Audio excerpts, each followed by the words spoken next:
Ja se si një vajzë shëroj kokë dhimbje gjyshes së saj. Po citoj. Me kujtohet një rast me gjyshen tim, të ndjerë. Ajo gjithmonë kishte dhimbje koke dhe një ditë isha duke bërë detyrat e shtëpisë, mua ofrua e më tha: "Ti do bësh doktoresh, se po mëson shumë." A dim ti çka për dhimbje koke? Unë kisha disa sheqera, menta dhe i thash: "Kjo ta ndalon dhimbjen e kokës me njëherë." Ajo e mori, e hëngri.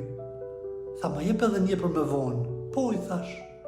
Kur të nesërmën, baba më tha: "Çka i ke dhënë nanës?" I thash: "Sheqer, menta."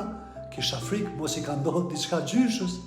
Tha: "Jo, ajo po thot që nga ajo kokra që më dha Jehona, unë më s'kam dhimbje koke."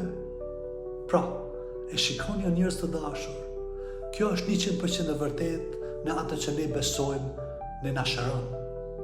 Pra, shëroni veten, por edhe të tjerët, me besimin tuaj. Mos harroni se mendja ka fuqi të jashtëzakonshme, kështu që përdorni atë me vetdije dhe vetëm për të bërë mirë. Mirupafshim në vitit e radhës.